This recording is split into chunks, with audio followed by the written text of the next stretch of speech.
sports? Do you like beer? Do you love sports and beer? Then you're exactly where you need to be. This is the Huebs Views Brews show on 1252 Sports Chicago. Cheers.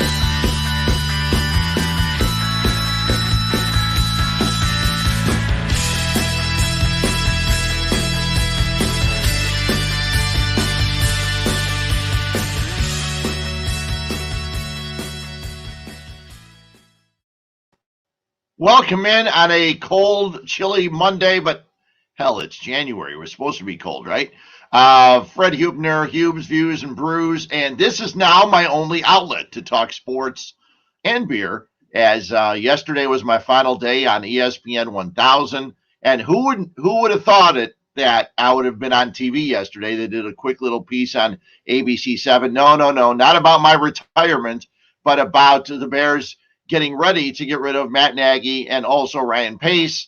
That was expected. It happened early this morning, and there's been all the talk all day today. We'll get into that in just a little bit. Before I even talk about my retirement, because it is Huebs Views and Brews, we don't have a lot of beer stuff, and we're going to get into it. Beer guys, just stick with me, because I got a lot more guys coming up. A lot more people to talk about with beer. We'll do a lot of that in upcoming episodes. But this one's going to be a lot of sports, a lot of talk about Bears and things like that. But I have a Dino S'mores. Okay, Dino S'mores is an Imperial Marshmallow Stout, 10.5% alcohol by volume. That means very good. Has marshmallow, vanilla bean, molasses, graham flour, whatever that is, and cocoa nibs. I've had this before. I was going to open one of these in a previous show. It did not, but I did drink it after the show.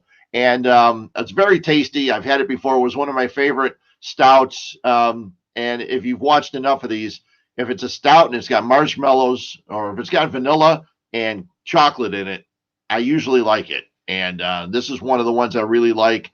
I saw it at my guy Eric Schmidt's Orange and Brew, and I grabbed a couple of them last time I was there. I got another stop planned soon, and I'll tell you a little bit more about Eric and such a great guy he is, and some of the things he did just the other day on Facebook, which was amazing. Let me take a quick sip of this. Nice little head on it, the way beer is supposed to have, right? Very good, very tasty. The Dino S'mores from Off Color Brewing in the city, not far from North and Halstead. It's right near there. You can get there very easy. They have a nice little bar, a little place to sit outside, nice tap room. Off Color Brewing, one of the better breweries in the city. There's so many of them, and I have a hard time getting there. Being in the burbs, not a hard time getting there. I'd have a hard time leaving after I got there. And now that I don't have a place in the city anymore, it's even more difficult. I want to take an Uber from downtown Chicago to Downers Grove, or soon to be Lockport. And that will probably not be till May, I think. But hey, they're supposed to put the roof on our house sometime this week. It's supposed to be in the 30s. Hopefully the wind will let up a little, and they can hover over the structure that's there, pop the roof on. They asked me for fees, 10%. For what they call under roof fees, so they better get the damn roof on there quick, because I gave them the money last week. Okay, retirement. I started in this weird business in 1977. I started at Sports Phone, 976-1313, and if you get a chance, go check out the Schuster Express on 1252 from last Sunday. We had a bunch of the Sports Phone guys on, J.D. Versett, Tom Kelly, Eric Clemens, Dave Wills. Just had a great time. Chris Bowden. And so I worked there from 77 to 90. All of a sudden, the crawling about him in the TV, ESPN, the internet meant there's no reason to call for scores anymore. Then I went to the Score. I got a chance to work at the Score from March of 1992 all the way till 2008. We'll talk a lot about that. And then ESPN from March of 2010 until just yesterday. The final shows I did. I had a show on Saturday, a 2-hour show with Brian Hanley, and the station was nice enough. They had some recorded messages from some people. And a friend of mine, a guy that I met while working at the Score, I'm pretty sure, and then at ESPN, named David Spada. He's an attorney. up on the north side. And he made a couple of phone calls to people. And he got Ronnie Lott, the Hall of Famer, the former 49er, to call and wish me happy retirement the other day. And that was on the show on Saturday. And also Jason Benetti, who, if you followed me enough, I have my dislikes about certain things that Jason does on the air. He called. He was a true professional, a great guy, wonderful guy. We had a great conversation for about 5 or 6 minutes. And then after the show, when I got home, David Spada had also given my number to one of my favorites, one of my all-time favorites, Hawk Harrelson. Hawk Harrelson called me down from Florida, where he is living now and staying, and we talked for about 5 or 10 minutes, and I could not have been happier to get a call from Hawk. So thanks to David Spada for setting all that up. I'm going out. I've basically outgrown sports radio, in my opinion. Now, I know I could do sports radio. I could do what I like to do, but I'm not interested in some of the things that are now considered entertainment in sports radio. Some of the things that, especially now in the next couple of months, once the NFL stops and there's no baseball because they're still waiting on a lockout, some of the things that are considered entertainment in sports radio nowadays, not exactly things that I'm interested in doing. Also, I don't like tonight. The NCAA, the college football championship is on tonight. I know Mikey's probably all over it. We'll talk with him about it in a little bit, but I don't care about college football. But if I was working, I'd be sitting down, watching it, taking notes on my yellow pad and doing things like that. But not necessarily. Don't need to do that now. Certain things I don't care about. I don't care about the Tom Brady documentary. I put a Twitter thing out a couple weeks ago. And this way I care about, always love talking Sox, Cubs, Bulls, Bears, Blackhawks, Chicago sports. That's what I love doing. That's what I love talking. I worked for a Chicago sports radio station, so I thought that's what you should talk about. And I was never a prediction guy. I like talking about what happened on the field, what happened on the court, why it happened, and then breaking it down and things like that. People would say, what do you think about this game? What do you think about this game? Mikey's the guy that gives predictions. We'll get to him in just a little bit. But I love talking Chicago sports. And people who say you're going to miss it, nah. I've done it. In my opinion, I've done it long enough. I don't like having to drive on downtown. And nowadays, with the way things are and with COVID and everything else, I've been able to do a lot of shows from my home. And that's fine. But that's weird, too, because you don't even see the people. Here, when you're doing, on StreamYard and shows we're doing, at least I get to see the people I'm talking with. And there, you're just sitting there in a room talking to a computer with other people on the line. And I know that's the way radio's gone, because a lot of people don't want to have to travel. A lot of the companies don't want to spend the money to put people up and travel them. So they say, here, we'll set you up at your house. You can do the entire show from your family room, from your living room, wherever it may be. But the one thing I never thought about, which a lot of people had mentioned to me, is that I went out on my own terms. And a lot of times when you leave broadcasting, you leave because you were fired and let go. And Sports Phone stopped because the company stopped. I did get fired and let go from The Score and ESPN. I've actually been part-time ever since I started working there. I know I was on a lot. There were times I was on six times a week. But now I'm, it's always been part-time since I started in 2010. Pat used to always tell me, she goes, you're just a part-timer. I said, stop it. But anyway, I'm going out on my own terms. I'm happy to be leaving, happy to be doing other things. As I mentioned, I got a house going up in Lockport. I've got other things on my mind. I want to spend the money. Bob Saget was a comedian I never had a chance to meet. Northie and I had a lot of comedians into our studio, and I don't think we ever had Bob Saget. But boy, oh boy, we had a stretch there. We had 3 or 4 comics, and they all died, including Mitch Hedberg and others. But he's 65 years old, and people are not supposed to go at 65. And I want to get out and enjoy as much of life as I can, and not be restricted by not being able to go out on a Friday night or a Saturday night because I got to work on Saturday or Sunday morning and I got to watch a game or whatever. And when you're working, it's not just a 2-hour show you're doing or a 3-hour show. You got to be keeping up on stuff all week long. I don't have to worry about that anymore.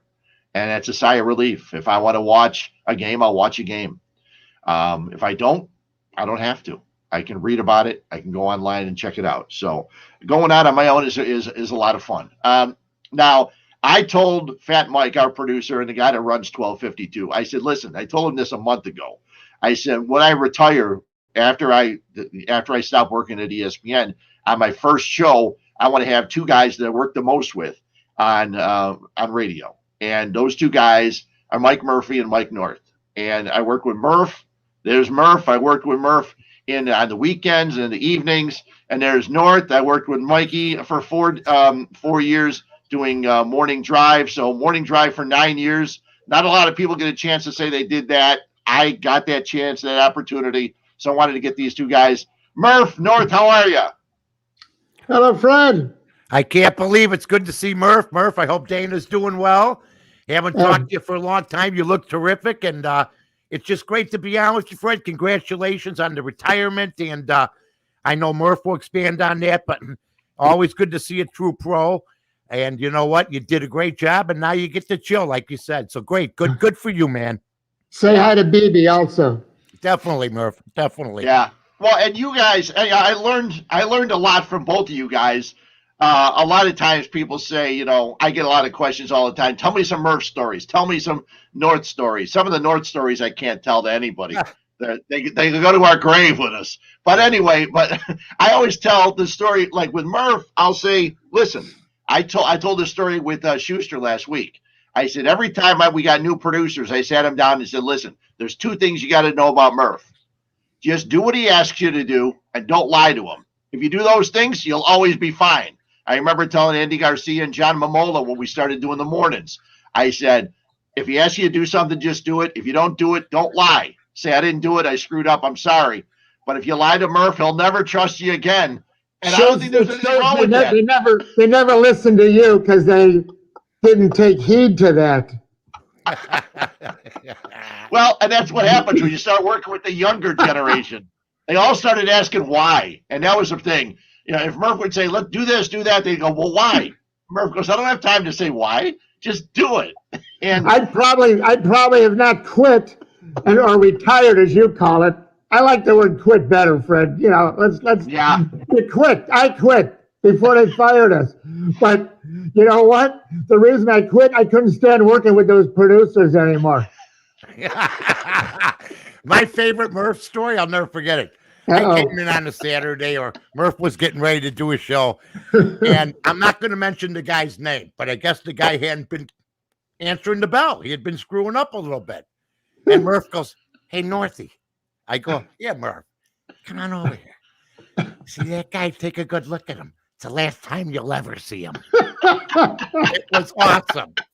Classic Murph. I'll never forget it. And I never saw the guy again.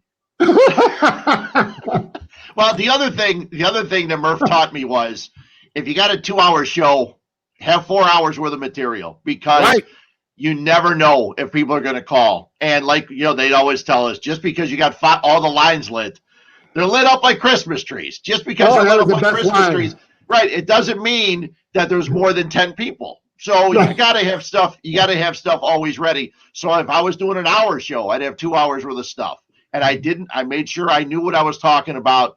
And that was the most important thing. Always be prepared. Murph taught me that. Mikey taught me that it's easier to ask for forgiveness than permission. That's a good one. And I've been learning that's good not only in radio, but in all lines of work. It's easier to ask for forgiveness. Was that the principal's office that Mike would be going to when he told you that down the hall? I'm amazed nowadays, because no matter what, I mean, we go back to fax machines and everything else, guys. I mean, we go back to when they held the names JoJo from Allsip up on the, and stuff like that. But I remember we would take heat. The one thing I always thought, if you're going to say something, stick to your guns. And I don't see enough of people sticking to their guns. And I see people And we just had that recently with the Aaron Rodgers situation. Man, if you meant it, stick to it. Don't let them back you down. What happened? Yeah, don't lose your legs, man. Stick with it. You know what? Yeah. If you like Mitch Trubisky and you want to say so, you got to be willing to take the heat. If you like Justin Fields, now you're going to be ready to take the heat because you know what? Sooner or later, I heard you talk, Fred, about predictions, and Murph knows this.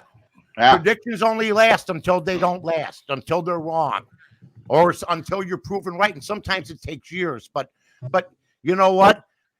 It's a great, great business. I know you're going to miss it once you're out of it. And we all did it because we loved it first. Right. Am I right, Murph? Yeah. Yeah, I loved it. Then I didn't have fun anymore at the end, so why do it? Yeah, but don't let that ruin the great, great decades, and I mean decades of great careers. When I think of Cub baseball, when I think of Cub baseball on the radio, when I think of talking Cub baseball, even though he was a jack of all trades, I think of Murph, man. Yeah. And Murph got me going. Murph got me started. He's a mentor. How about that? Just put that in your business card, Murph. You're a mentor. And I never forgot it. You were all you needed was the door cracked open, then you banged it down on your own. Yeah. And you know, there were times when I was working with Mike when I was working with North, we were doing mornings, and it'd be dark out, and we'd be having the TV on in the corner, and they would show the traffic, and there were all these cars just lined up on the expressway. And I looked at him and I go, Mikey, more than half these people are listening to us. Yeah. I said, we got to go out and do a good job. But we'd laugh. And I'd say, listen, if we're laughing, there's someone sitting in their car in traffic and they're laughing. And that's what we always tried to do when Mikey and I worked together, always. And Murph, I can't tell you how many people over the last couple of weeks have told me that when we were working weekends at the Score, and when we worked weekend mornings over at on Saturdays over at ESPN, that they were doing their chores, listening to us talk baseball or whatever it might be, and they said that's what they're going to miss. And I missed it most recently because after the White Sox season ended, they moved White Sox Weekly to 9 o'clock, and after I've been working Saturday mornings for a long time, all of a sudden I'm working Saturday in the middle of the afternoon. I didn't get a chance to talk about the Bulls or the Bears or anything until 1 o'clock. And I said, this is, it's crazy, but it's the way radio goes. The best part, Mike, and both of you guys, the best thing about working mornings, people said, how can you work so early? You're getting up at 2:30 in the morning. And I said, well, two things. One, I'm home by 11, unless I'm with Mike over at Gibson's. Then I'm not getting home till 3. But, and I go, second of all, morning radio is where it's at because you're the first people that get to react to what happened the night before. And when I would hear people, and both of you guys know this, because we never go to sleep when there's a game on. It's like when I hear people say two things, they go, man, I'm so tired. And then they say, well, I had to go to sleep. I had to get up, so I didn't watch the end of the game. What the hell is wrong with you people? That's your job. Can you imagine that, Northie? Can you imagine that doing a show in Chicago and saying I didn't watch the game last night because I went to bed early? Yeah. Well, you know what? There are hosts that have done that. I mean, still. And you know what? They got highlights now, but back, like I was saying, I mean, in 92, for instance, and I heard you talk about the phone calls. What was the thing with me? Gleason used to tell me 4% of the people, Ron Gleason, are the ones calling in. I said, well, guess what? Today it looks like 1% of the people are calling in because they should all be lit. I never accepted, I never knew how many people were listening. But if you can't draw enough interest to light up a bank, yes. And now I see people ignore calls. Calls are the lifeblood. It's good to still see people. I listen to Mad Dog Radio. Chris Russo still takes phone calls and stuff like that. But that's the art that's missing, the conversation. Reading tweets to me and stuff like that, it wasn't the way for me to go. That's why I ended up doing the wagering end of it because, and plus there's just so much more that we could do back then that we can't do now, Yeah. I mean, if there's too many rungs in a ladder, people get offended now. You know what I mean? So forget about it. Fred say on his next to last show, and Fred, I couldn't believe he used the word penultimate. I know. It's Carmen's favorite word, next to last. I was ready to come through the radio at you. But you talked about the callers, and you said this Saturday, you said if someone takes the time to pick up the phone and call in to the show, we should make sure, every effort. Sometimes you just can't, commercials, the clock, but make every effort we can to get him on the air, right? Yeah, exactly. That's and the they way have I've always thought. So many times they'll throw a topic out and then they'll come back and they'll talk for the whole next segment. And they go, we'll get to the callers. And then you'll look, and now there's always the time. This guy's been on hold for 63 minutes. We embrace our callers. We embrace them and make them. They'll ask the producer on the air, which call should I take? Well, you've been looking at the screen for 20 minutes. Joe wants to talk about Tony La Russa. Which one should I take? Yeah. And I always, and you got to listen. We never, if we agreed with all the callers, we'd all be screwed up. I mean, but you can't. You've asked them to call. Everyone's got their own opinion. That's why we love talking about it. Mike, you and Murph.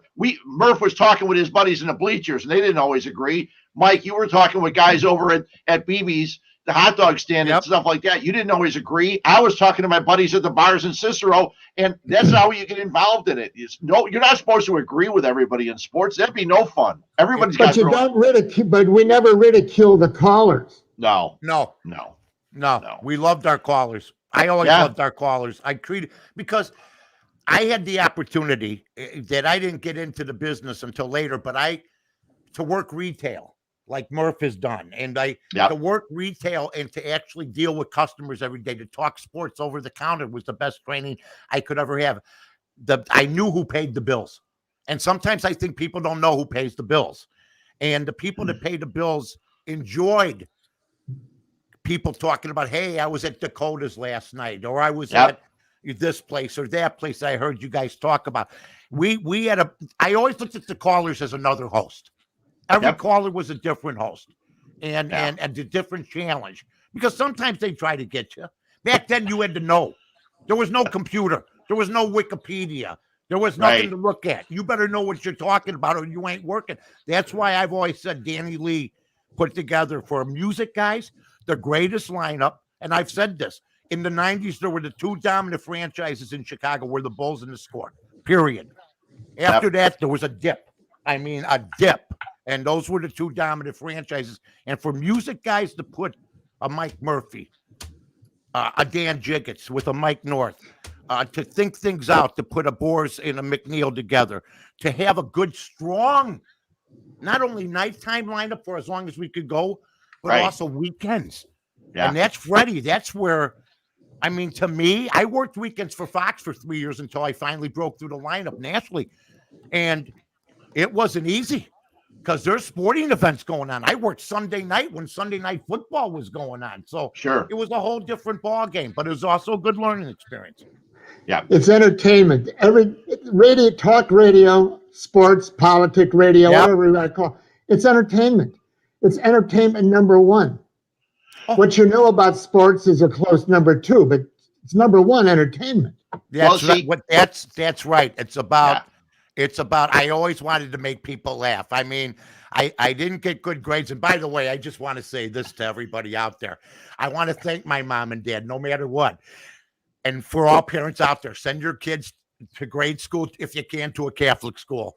Because if I didn't have the nuns and I had to remote learn for 3 years, two things might have happened. I know I wouldn't be talking to you guys right now. I would have not been the success I was, because you learned to intertwine with your buddies, hang out, pick teams, but you had teachers overlooking you or something like that. And number two, if there was remote learning for 3 years, my dad would have probably offed the whole family. There's no doubt about it. So, I mean, it's just unbelievable. Hopefully the kids will be able to live a normal life, because that's what we got to live. And I keep saying that to B, I know we're getting older, but we dodged a bullet. Yep. We did. Murph's biggest deal, where's my bugle? That was but where's the trumpet? That was our deal back then. Yeah. Murph sat next to Stevie in the bleachers. I know he did. Well, I had my yellow hard hat helmet, bleacher bum helmet on. She probably thought this guy's really weird. What a legend you are, Murph. But see, anytime people look at the old film and they see the guy playing the bugle, it's Mike Murphy, man. Beautiful. Here's the two things, though. A big difference between the two of you, because you talk about entertainment, and the entertainment that Murph would have, and we would always talk about it. It would be entertaining, but we would always be sports entertaining. And one of the things I mentioned at the very beginning was some of the things that pass for entertainment nowadays, I don't care about. I don't want to get into it. You can't. But no, you can't. But Murph would take an entertaining thing, but he would have sports involved in it, and he would take the question 67 and 68 from Chicago, and we would have questions, and we'd pick questions, but they'd always be sports related questions or something that related back to the sports. Now, Mike, when you and I were doing it for a while there, we got into the politics and all the other stuff and some of the other things. But we always had stories about what we did, and people say, well, you guys are always at Gibson's. I go, you can't imagine how many stories we got from being at Gibson's and the people we saw. I just told, you'll get a kick out of this, Mike. I just told my Martinez, who worked at Channel 2, it was her birthday. Girl. It was her birthday a couple of weeks ago, and I sent her a message. I said, Ma, you may not remember this. I said, but one day after our show, me, Mike North, Jen Patterson, Jesse Rogers, and Anna Devlantes were at Gibson's, and we were sitting in the corner, the one table in the corner, and my Martinez came over to sit with us, and I said, we don't have any more chairs, and she said, I'll sit on your lap, and I said, we need to get another chair quickly, and I said, but I've told that story for a while, and she goes, of course I remember the story. She goes, we had a great time, and we had so much fun, and that was a little different because that was a different entertainment. You can't do it no more. You got to wear a mask. I don't know what happens now. I'm not going anywhere. Listen, I decided I'm staying in forever. This quarantine thing has worked for me. It doesn't work for everybody. Yeah. I mean, I'm glad everybody's doing well. But I mean, I used to love to go to Vegas when I'm going to walk around like a guy in a Western with the mask on. I'm trying to play blackjack. I can't breathe. I'm smelling my own breath. Forget about it. I'm not sitting on a plane. I don't know how you've been, Murph, but I abused my body so bad. COVID said, forget about him. Let's move on. Can you guys believe the stuff we would say on the air? Now we'd be arrested and thrown in jail and canceled. The last 5-10 years I was on, I was afraid to say anything. Yeah. Well, unfortunately, I wasn't. And they cancel you. Yeah. You're right, Mike. Said it, and you know what? I was always truthful. You don't have to back up when you're on the air. I mean, there's guys that work at conservative stations that are liberals. Their agent just tells them to play the role. Oh, sure. And vice versa. We know the business guys. We know the people. It's just such a joke. I could never betray the people. Murph was the same way. Fred, you were the same way. We were born and raised here. So, like whether Murph was battling McPhail, MCFAIL, or whether I was battling McCaskey, or whether Fred was battling anybody he happened to be Bill battling. Wirtz. You and Bill. How about Dollar Bill Wirtz? You were the best. Potter. Called him Potter. He always hated Potter, you called him. Called him Potter. Yeah. I called the stadium Pottersville. And I remember the one time we faced each other because I did the town hall. That's how desperate the Hawks were. They needed help. They had me host a town hall with Alpos Tuhonen as the coach. We saw each other from 6 feet apart. Let me tell you, Mr. Bill Wirtz was an imposing figure. Yes, he was. Oh, yeah. Yeah. Imposing and a great one. I mean, these are guys I all grew up with. I mean, to watch Walter Payton play and then to work with them. To watch Gale Sayers play and then to work with them. You know how it was, Murph. So, I mean, the thing I loved, we didn't take anything from anybody. We didn't let the teams buy us. We just did what we had to do. No, you couldn't. And I don't know, Murph, you probably heard the show the other day. And Mike, I've been beating the hell out of Jason Benetti for the last 2 years because I don't like how he makes everything funny during Sox broadcast. Yeah, I know. He gets a little cutesy. I've told him. So he calls me during the retirement show on Saturday, but it was very classy. And I'm going to try to get him on the podcast. He said he'd be more than happy to come on. But he did say one thing, which I hope that other people would remember, because I would make fun of some of the guys on the radio, probably more now over the last several years than others. But they'd say, kind of like a Copic kind of thing. Oh, my good friend such and such, and this guy and this guy. And you know what? If I didn't like a guy, I didn't want him on. And the thing that Benetti said the other day was, he goes, I actually respect that. He goes, there's nobody else in town that's going to speak their, if they don't like something, they won't say it. I always said it. And a lot of callers and a lot of people that sent me notes, they said they always knew where I stood. and I didn't back off. If I didn't like someone, That's it. One time, Murph told me, he goes, "We're going to have Rick Tellender on." I said, "You can do the interview yourself. I don't want to talk to Rick Tellender." I said, "I'm not going to be here if you want Rick Tellender on." I said, "I'm going to go out in the other room because of what he did, some of the things he wrote and stuff like that." But anybody that just goes onto a station and just quits at the end of a show when he was out with Hood and Buffon, it's like, come on. I always kid about certain writers that started when the paper had 200 pages and now it has 20 and they're still there. So, I mean, they haven't figured out the whole thing yet. But I also said this. Somebody asked me the other day how I would have handled the Aaron Rodgers thing. I said, well, I would have done what I always did. I would have told him that, you know what? I wouldn't vote for you. I think you're selfish. I think this guy LaFleur, you've won 13 games 3 years in a row. You didn't do that with McCarthy the last 3 years. So something has to give where somebody else has actually helped you. Also, Tom Brady's 44, which used to be a graveyard. Okay, the guy's got 5,000 yards. And quite frankly, Aaron, I don't like you. So if you want to call me a bum, go ahead. But that's what I would have done.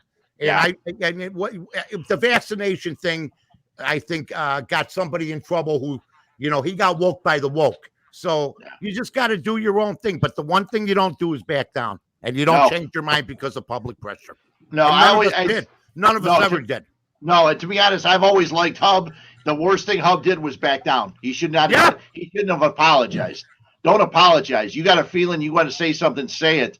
And once you do that, you're finished, man. Yeah, you can't apologize. And nowadays, people are looking for reasons. I can't imagine what would have happened if we had social media at 92. Oh. We don't make it till 93. No, that's what I was saying. I'm pushing the street and sanitation cars. You got the pickup stick with the park district with the nail on the end of it. Nobody could pick up gum wrappers like me, Murph. There you go. You know me, I was competitive in everything. So, I just say, okay, I got to pick paper. All right, we'll get it. My favorite story about picking paper was in 82, they send all the park district crews to the Grant Park after the Pope left. Yeah. And let me tell you something. God bless those people that sat all night there and everything because they found TVs, everything. But it was just a mess. So we had to go there and clean the park. 1982. The miracle of life. In 1992, I hosted the Bulls celebration with Ron Gleason. And I saw my guys afterwards as we were leaving. They were getting ready to clean the park. So the whole thing just fell into place for everybody. Yeah. I want to wish both you guys a happy anniversary too, 30 years. So. Yep, I know. It's pretty damn 4 amazing. Months later, it always bugged Fred.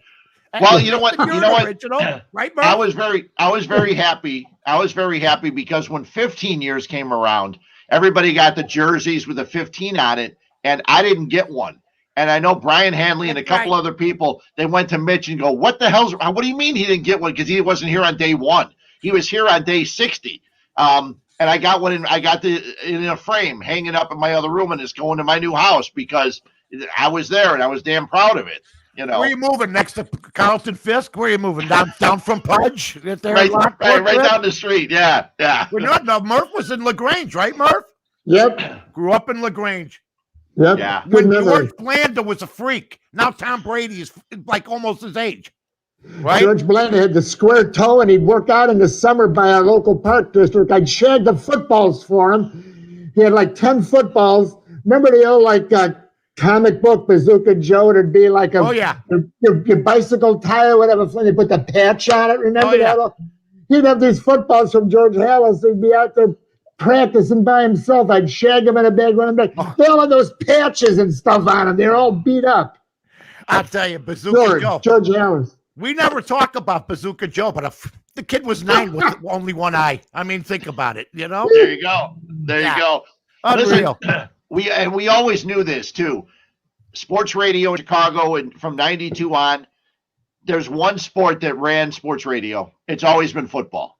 I mean, baseball's great. Basketball with the Bulls obviously was great. The Bulls helped us. Years. Yeah, the Bulls were tremendous for the radio station, but you could talk football at any time of year. It could be the middle of summer. Both baseball teams could suck, and you come on and say, what do you think about this? You'd get those full phones.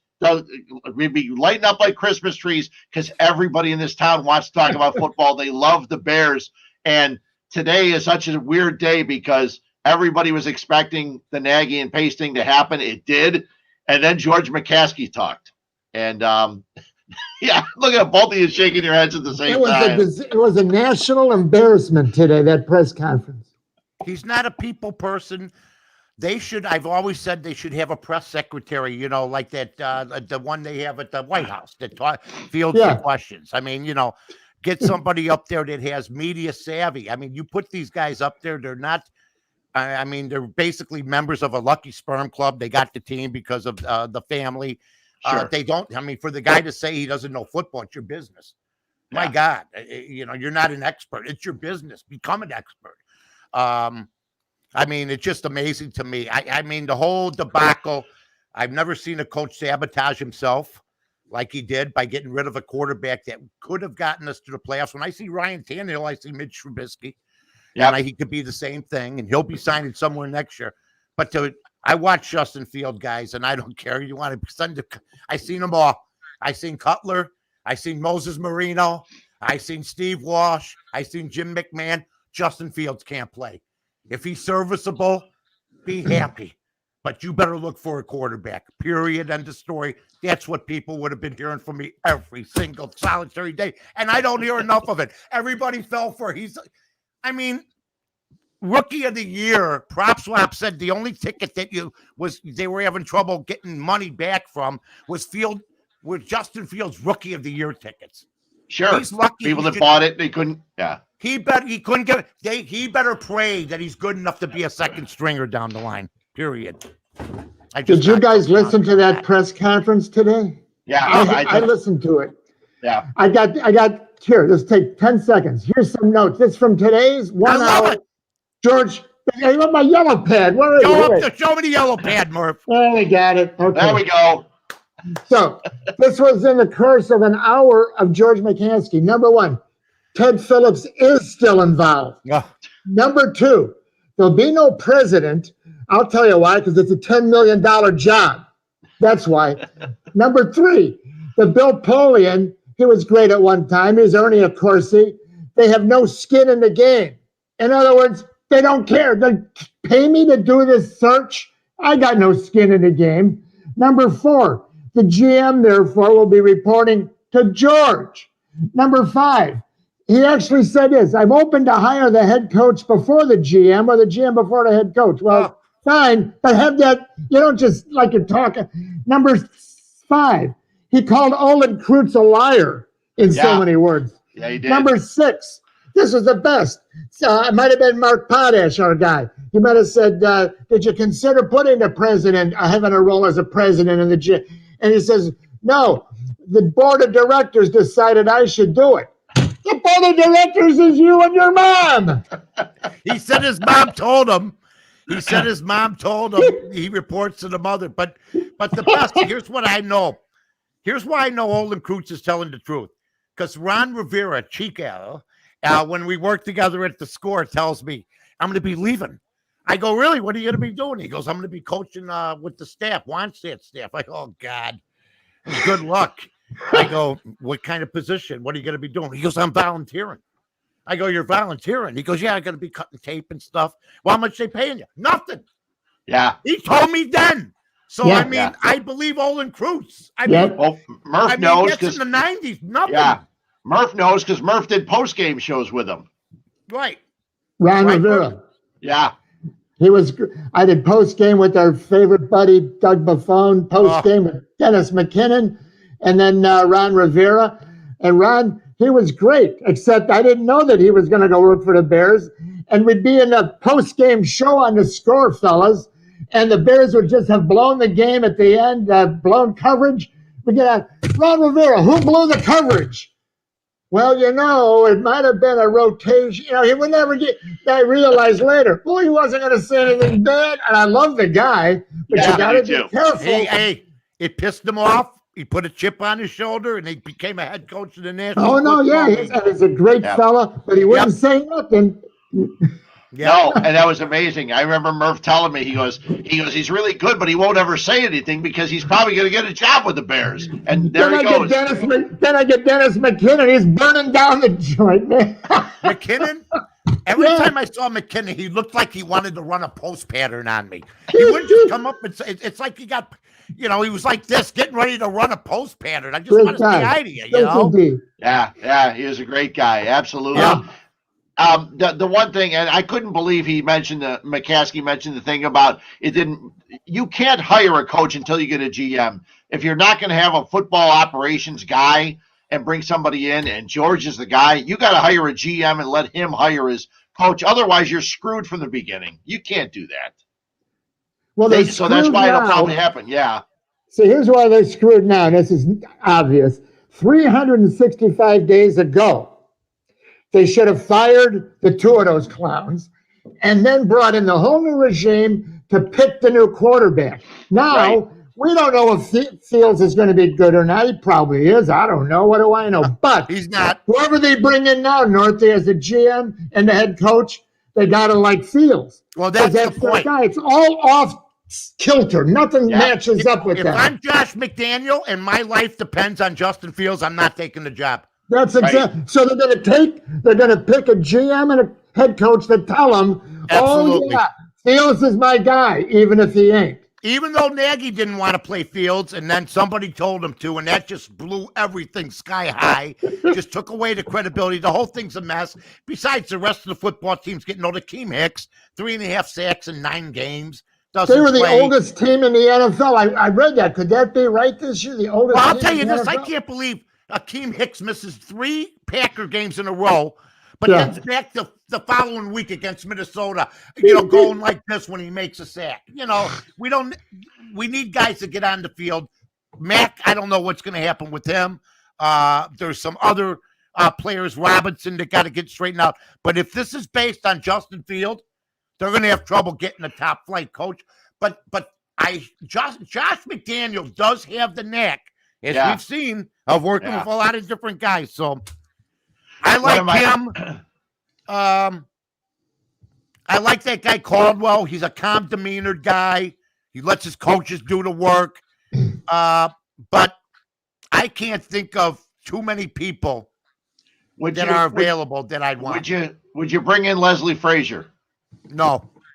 Okay. No. I Why? think the trains. I think we need an offensive guy. Do you? Not like Belichick's the GM and the defensive coordinator. I think we almost need a situation where the head coach is an offensive mind or the offensive coordinator. I don't want a deal where Reed was the head coach and Nagy was supposedly the offensive coordinator. He never called a play in his life, while Reed was on the sidelines. The other big mistake. I'm sorry. The other big mistake when they hired Nagy, all right? And Fred, you remember, I said this on the show the whole first year.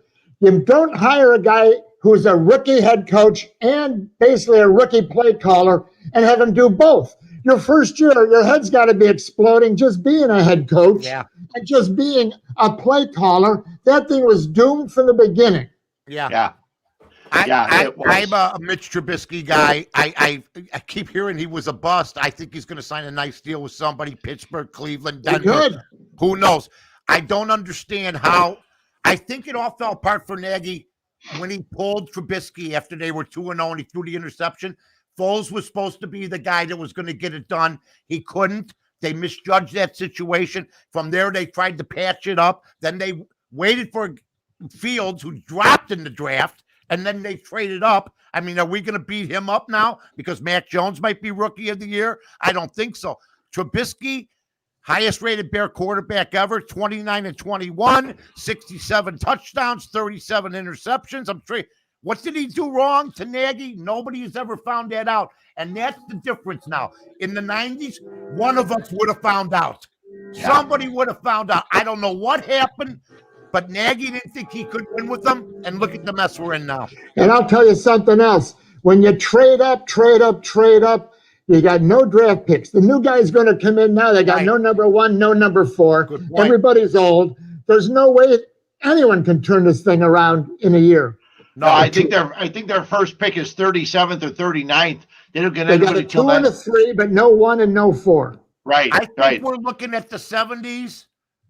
71, 72, 73, 74. That type of football that we saw from the Bears in the early 70s, which was atrocious, folks.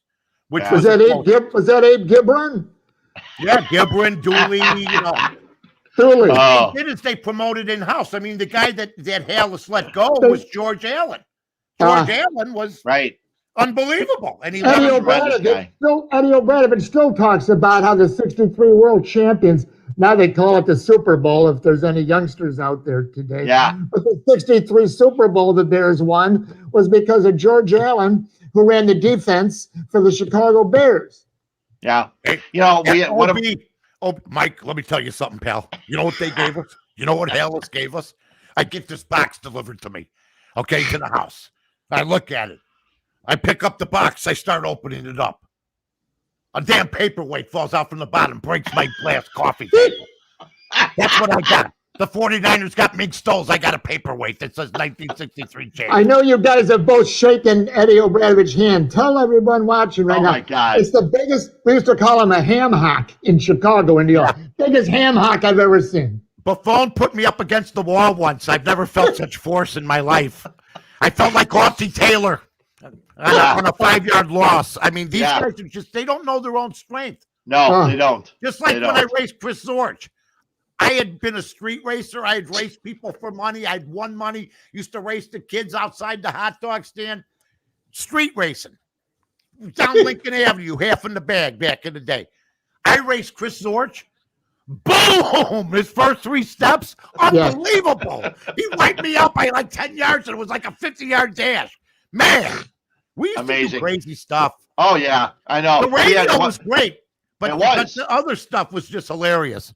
Yeah, it was absolutely amazing. One of the guys that follows the show, he's from the Midwest Brew Review. When I talk about a lot of beer, Brian, he just said the only thing missing from this broadcast is Marconi's Jardiniere. You put some on a pair of shoes, it tastes great. That's right. There's no doubt. I always have some upstairs. Listen, we did commercials they might not let us on. The Dakota's commercial, when I had Tom Couch crash the plane in the parking lot. Hey, look, honey. Is he all right? I don't know. He may be dead. Well, let's go over here to Dakota's and have some ribs while we're in the parking lot. I mean, those were the days. Well, what was the sponsor? They had the club out near O'Hare. Boom, boom, boom. It was like 20 years. The pole dancing. What was the name of it? Oh, geez. Polecats? It wasn't Polecats. Yeah, it wasn't Polecats. It was another one. I can't remember what it was. The strip joints? I think Superfan Dan got that one. He did. Yeah. I'll tell you what, one of my biggest feats, it wasn't a sports feat, of course. We got enough of those, but I'll tell you what, was drinking beer for beer in Vegas with Fred, 30 each. And then I finally said, you know what, I think my speech is back to normal. And Fred here's what we did. We were down there for the NCAA tournament, and we were sitting there watching beers, and we sat down because the NCAA tournament starts at 11 o'clock in Chicago.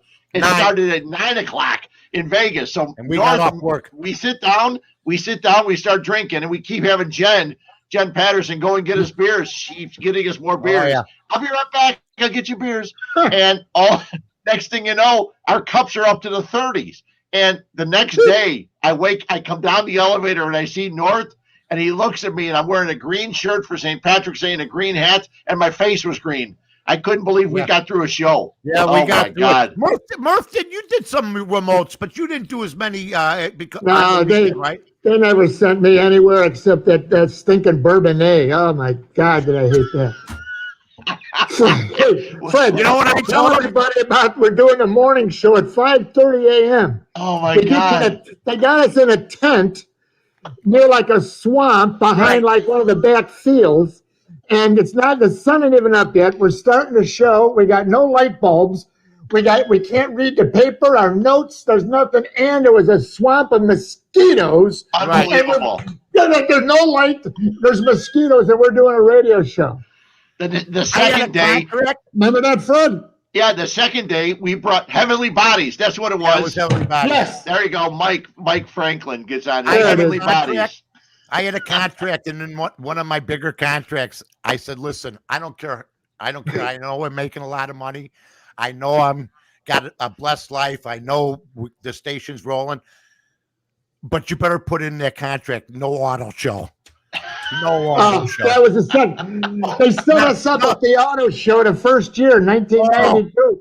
I had a card table on a Saturday. There's 1 million people. I'm literally in the aisle on a card table, and I got my notes. I got books. I got the people walk by. They think it's a giveaway. They're pulling out. They're taking my yellow pads and my. I go, come here. This is not like going with the Chevy where they're giving you a keychain. They never saw me again. 1 year I did the auto show. The worst. The end of that. I said, in the bathroom, in Kentucky asking me about a Camaro. I don't need to talk to these people. Yeah, no, it's unbelievable. We did so many things back in the day. So many of those different things. Yeah, we did. Yeah, we did them all. It's amazing. Absolutely. And one last thing. We're very fortunate. Yeah. One last thing. We'll leave the Bears alone because people have been asking. They said, what do you think about Harbaugh? What do you think about this guy, Josh McDaniels? What do you You know what? We have no idea. I always tell people with me. Who? Either guy? Harbaugh or McDaniel or Caldwell. I don't care who. Nagy was over his head. That's all. He was start to finish. They couldn't keep pace. But you know the one thing that makes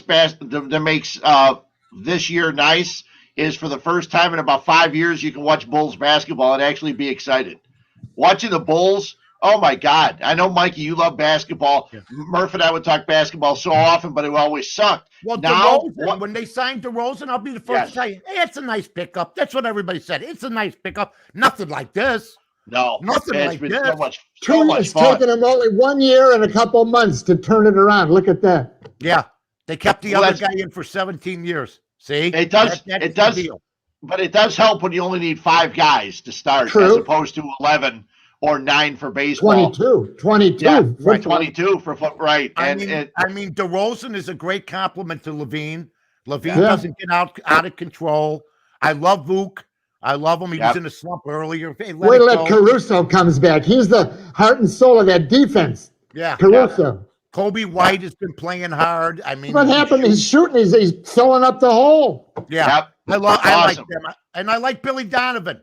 You know, Billy Donovan, you don't hear much from him. Seems to be the AK guy. The GM seems to have a semblance of order up there that they didn't have for a long time. The Gar Foreman thing I'll never understand it. I know. Never, I know. Ever and finally they went outside. They finally went outside of the area, you know, and they finally went outside, got AK and Eversley and everybody else and Billy Donovan coming in. That's awesome. Cigarette troops. Who found those guys? Fred, that's a good point. Remember that, Murph? Yeah. What's that? David Spade mentioning the cigarettes for the troops. I said, listen, like another one of my brainy ideas.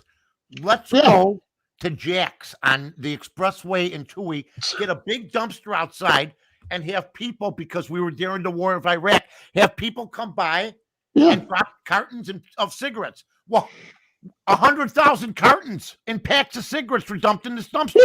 The next day I get a call. The American Cancer Society's after my ass because they're saying I'm hurting the health of the soldiers. That was the first time I finally realized, you got to be kidding me. These guys could die tomorrow. I want to get them a pack of cigarettes, and they gave the whole show. Well, we got a lot of publicity out of it, which was always nice, but it was just so strange. It really was. I'll give you one. I heard someone, not sports, somewhere the other day on TV say there was a problem with the person hole cover in the street, and they had to get the streets in sand. I go, the manhole cover. Yeah, they wouldn't say. Now you got to do the old Mike Ditka. So George Hallis throws around nickels like person hole covers. Swear to God. What can you say that? Yeah, unbelievable. Yeah, it's just you know what? You shoot from I like to shoot from the hip. You know, nowadays you got before you shoot, you better watch where you pull your holster. Yeah. Well, you know, I wanted to get you two guys on. I had mentioned it. David Spade is coming. All right, Dave. Great comments. Thanks, Dave. Appreciate it. Thanks, David. But I wanted to get you two guys on as soon as I knew I was done working. I wanted to get you two guys on because it's been unbelievable. I've had a great career because I had a chance to work with both of you guys, and it's been great. And Yeah, I may miss it once in a while, Yeah. but you know what? The podcast is great. I can be able to keep doing that, and there's enough other podcasts and things out there. So I work with I'll keep Carmen busy. once a week on the AM 1000. I'm happy with that. You know, There the you days go. of hustling around are over. I want to say, though, Fred, nowadays people talk about the mentally weak. I want to tell everybody how mentally strong you were during issues with your health, of course, and with, of course, the health of Pat, who we loved and we lost, and that you went to work and how mentally tough you always were, how you never complained or anything like that when a lot of other people would have. And I can just say that you're a true pro and you're credit to the game, and you're going to be missed over there. You really are, because you were a guy that you were that sixth man. That's what you were. Yep. And that somebody could always depend on. Yeah, I appreciate it. Well, Fred, same thing. When we did that morning show for 5 years, you and I'd walk in about 4:30 in the morning. We went on the air at 5. They signed my contract from 6 a.m. and then they said the day before the show began, "Can you start at 5:30 instead?" I go, "We're all set up anymore. No more dough, but can you start at 5:30?" Yeah, of course not. So, hey, Northie. Yeah, they got me. But Fred, you see that guy over there? Hey, Northie, you see that guy over there? We get to 4:30 in the morning and we go, "Okay, we're on at 5:30. When do the newspapers get here so we know what to talk about?" Exactly. They would never get there on time. We have to try to go to a White Castle or a White Hen to grab a paper. Oh, yeah. Hey, Northie, come here. You see that guy over there? Yeah. That's my producer. I go, yeah, seems like a nice guy. You'll never see him again after today. Those were the days. Yeah, most of them hate me to this day. Nah. Fred was on Saturday. I've heard it. And your producer, God love him, he says, "Oh, yeah, Murph, he was mean to me once." I go, "Okay, whatever." Well, but you know I what? had Jesse Rogers. You don't get better than him. No, I had him first. Jesse was your first. Yeah. Yeah, he said I was a breath of fresh air for some reason, Murph, after you left you. I don't know. Guys, I appreciate you for jumping on in. I'll definitely bother you in future times. Thanks a lot. And Murph, if there was ever baseball again, we'll sit and talk baseball for a while. I'll watch the Cubs so you don't have to, and you watch the White Sox so I don't have to. I love you, Murph, Fred. I love you, Murph. Manfred's a weakling. You know that. Manfred's ridiculous. Oh, my God. Right, guys, thanks a lot. I appreciate you jumping on. Thanks. Oh, my God. Unbelievable. I could go forever with those guys. If they were all here, we'd be enjoying the hell out of it. And it's so much fun to get them on. And I had so many great times with both of these guys. So many times on radio with Murph. So many times on and off radio with Mike. And just wonderful times. I still want to talk a little beer. If we can take a spot, if Mike's got it all queued up for some commercials, that'd be great. And then we can talk a little bit of beer before we're done here on Huebs Views and Brews.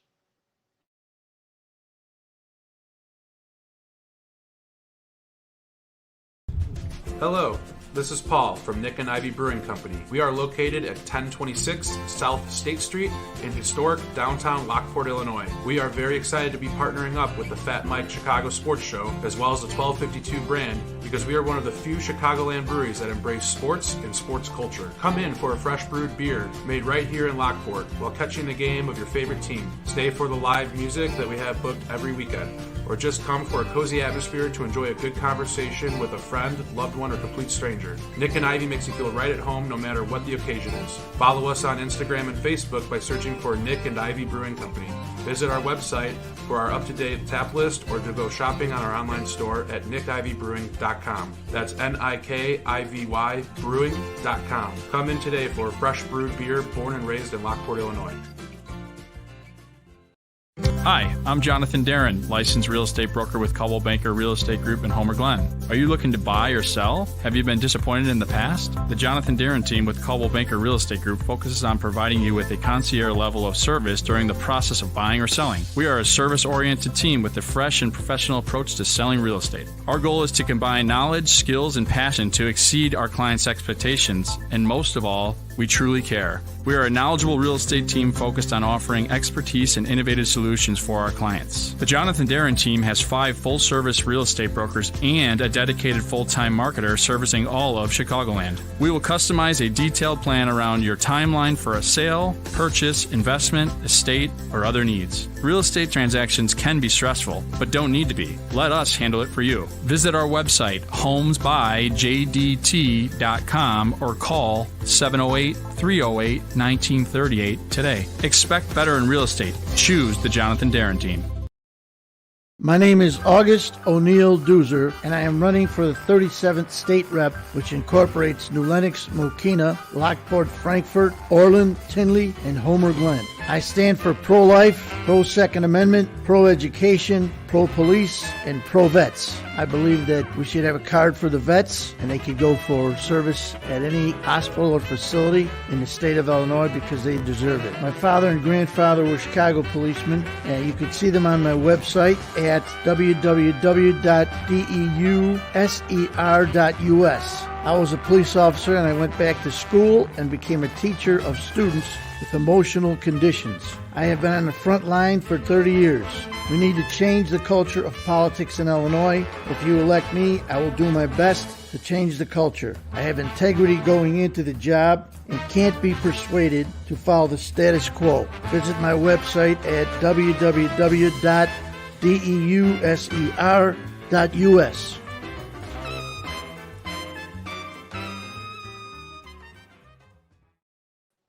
Welcome back in. Fred Huebner, Huebs Views and Brews.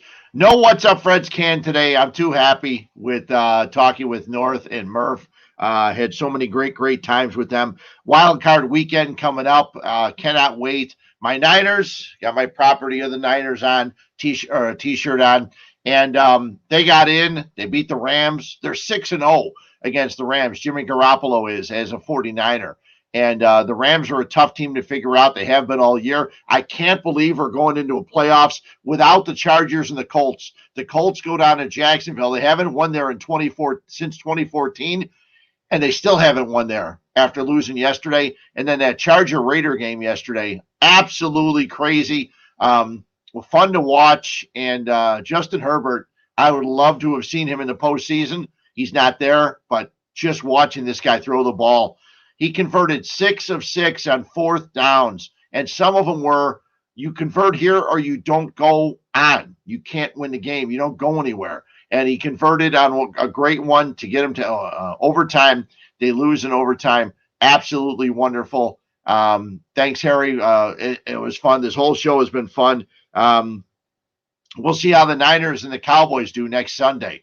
A triple header on Sunday, Philadelphia, Tampa Bay, San Francisco, Dallas, and Pittsburgh, Kansas City. And that should be a fun day. Next week at this time, it'll be the Rams playing the Cardinals. Should be a decent game. Cardinals are playing better. I probably expect them to beat the Rams. Rams spent all their money and all their picks to try and win this year. And I don't see it happening. So we'll see what happens. But a couple of beer things really quickly. It is Huebs, Views, and Brews.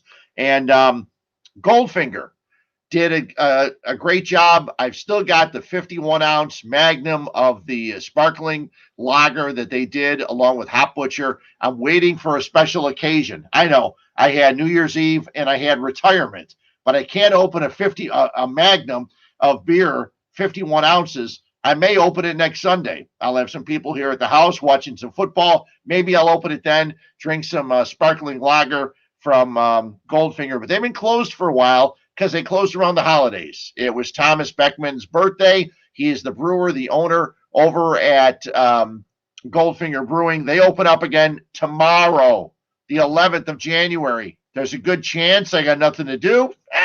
Maybe I head over there. Also, thanks to Orange and Brew. Eric Schmidt over at Orange and Brew. I had met him when he was doing some stuff for Comcast 100. He was doing some reports. He's an Illinois guy, and he opened up Orange and Brew Tap Room and in downtown Downers Grove. And I've been going there religiously since. That's where I buy most of my stuff. If I'm in Glen Ellen, I go to Beer Cellar, and then there's others, But Orange and Brew is an awesome place. And if you get a chance, you go on Facebook, search out Orange and Brew. They did a toast to me yesterday on my final show in my retirement. I cannot wait to get back to Orange and Brew. Eric's a great, great guy. I appreciate so much doing the toast for me. They were toasting with the Huebner. I'm not drinking that today. I'm drinking the Dino S'mores from Off Color. But yeah, I've got some the Huebner saved for my wild card weekend next week. And yes, definitely, JD, more time for brews. So thanks to Orange and Brew and Eric Schmidt. Awesome guy. I'm glad I had a chance to get to know him a little bit more, him and his family, and they do a great job over at Orange and Brew. The 6th annual, and I have not made any of them, believe it or not. The 6th annual Brews on Boulevard. You say, Boulevard? What are you talking about? Hollywood Boulevard Movie Theater on the corner of 75th and Lamont. They have one from 11:30 to 3 o'clock on February 5th. Coming up quick. HollywoodBoulevardCinema.com. That's Hollywood and then BLVDcinema.com. $50, $65 for a VIP situation. They also have designated drivers. Sorry, I'm going to sneeze. I'm going to sneeze. That's the first time I never sneezed on the air in 44 years. Now I sneeze on my podcast. But anyway, they have 30 plus breweries at Hollywood Boulevard. Thank you. Gesundheit.